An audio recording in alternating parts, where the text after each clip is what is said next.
नमस्कार. नंदकिशोर एज्युकेशनल या यूट्यूब चॅनलमध्ये मी आपलं सहर्ष स्वागत करत आहे. प्रिपोजिशन पार्ट 3 म्हणजेच शब्दयोगी अव्ययाविषयी भाग 3 मी बनवत आहे. आजच्या आमच्या या महिन्यामध्ये डिसेंबरमध्ये आमच्या सौभाग्यवती कालिंदी मॅडम यांचा वाढदिवस झाला होता. सो प्रथमतः त्यांना वाढदिवसाच्या हार्दिक शुभेच्छा. तसेच पूर्णा कावेरी शिक्षण संस्थेच्या मुख्याध्यापिका संचालिका रणश्री पाटील मॅडम यांनाही वाढदिवसाच्या शुभेच्छा देऊन आपल्या सर्वांना नाताळच्या हार्दिक शुभेच्छा देऊन आजच्या या व्हिडिओला प्रारंभ करतो, सुरुवात करतो. तर मागे आपण प्रिपोजिशन्स फ्रेज पाहिलं होतं, जसं by means of, in consequence of, owing to, त्यानंतर away from, in case of, अशा प्रकारचे आपण फ्रेजेस पाहिले होते. पण त्याचा वापर कसा करायचा हे आपण मागच्या व्हिडिओजमध्ये पाहिलं नव्हतं. आजच्या या व्हिडिओमध्ये आपण ह्यांचा वापर पाहणार आहोत, म्हणजे याची वाक्यात वापर कसा होतो. बघा, he acted according to my advice. According to आपण फ्रेज पाहिली होती मागच्या याच्यामध्ये, तर त्या अकॉर्डिंग टू चा वापर आपण इथे पाहिला आहे. दुसरं बघा, put this word in place of that. Place of that हे पण पाहिलं होतं. You succeed by dint of your hard labour. मग याच्यामध्ये फ्रेज काय झाली? बाय डिंट ऑफ ही फ्रेज झाली. In addition to this he has other defects. आता याच्यामध्ये फ्रेज काय होती? तर इन ॲडिशन टू ही फ्रेज होती. लक्षात आलं? त्याचप्रमाणे इन स्पाईट ऑफ ही फ्रेज आहे, प्रिपोजिशनल फ्रेज आहे. प्रिपोजिशनल म्हणजे शब्दयोगी अव्ययात्मक ते वाक्यांश आहे. काय? In spite of. तो वाक्यात वापर बघा.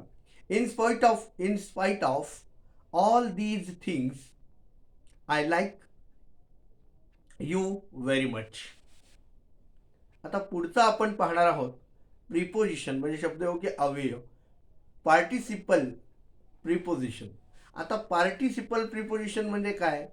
तर ह्याच्यामध्ये प्रेझेंट पार्टिसिपल जे असतात, म्हणजे वर्तमान काळी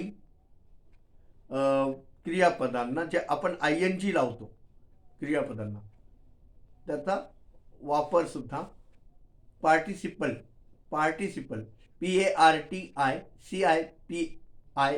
पार्टिसिपल प्रिपोजिशन्स म्हणून वर्तमान काळी क्रियापदांना ING प्रत्यय लावून जी क्रियापदं प्रिपोजिशन शब्दयोगी अव्ययाच्या स्वरूपात वापरली जातात ती खालीलप्रमाणे आहे. आता काही वर्तमान काळी. आता यांचा वापर कसा केला जातो? तर ॲब्सोल्यूट म्हणजे पूर्णपणे स्वतंत्र प्रकारामध्ये याचा वापर केला जातो. आणि मग यांचा स्वतंत्ररित्या जर वापर झाला, ॲब्सोल्युटली याचा जर वापर झाला स्वतंत्र प्रमाणात, तर हे यांना काय म्हणून ओळखलं जातं? तर अशा वेळेला हे पार्टिसिपल प्रिपोजिशन म्हणून ओळखली जातात किंवा बनवली जातात. आता वापर कसा काय काय होतं ते? तर बेअरिंग, BARRING, बॅरिंग.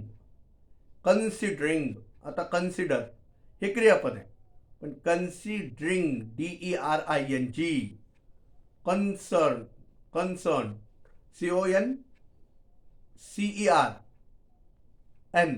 पण त्याला ING लावलं तर concerning. During, DURING, expecting, EXCEPTING, expecting. Excluding, including, not, not, with, WITH, with, standing, STANDING, not with standing, pending, saving, respecting, touching इत्यादी. आता याचे एक्झाम्पल्स बघा. Not with standing, his request, he was turned out. Pending, further inquiry, he is suspended. म्हणजे कुठलीही चौकशी न करता त्याला काय केलं, निलंबित केलं गेलं. Considering, considering the quality, the price is enough. आता ड्युरिंगचा वापर बघा. During the war none was safe. म्हणजे युद्ध काळामध्ये कुणीही सुरक्षित नसतं.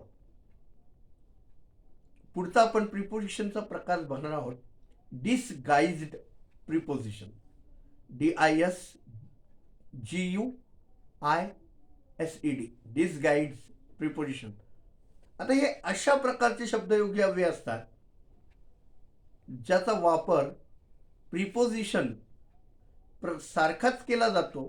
प्रिपोजिशन तर ह्या शब्दयोगी अव्ययासारखं वापर होत नाही. जैसे बघा ते काय, o'clock is equal to of clock. म्हणजे दोन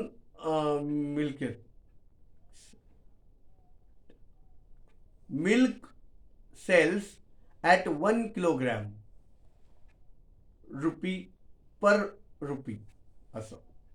असो पुढे बघा. तर आशा करतो की माझ्याद्वारे दिलेली माहिती आपल्याला समजली असेल. प्रिपोजिशन संदर्भात आपल्या काही सुझाव असतील, प्रतिक्रिया असतील तर त्या तुम्ही मला जरूर कळवू शकता. माझे हे व्हिडिओज आपल्याला कसे वाटतात हे मला आपण कॉमेंट्स करून कळवायचं आहे. भेटूया पुढच्या व्हिडिओमध्ये.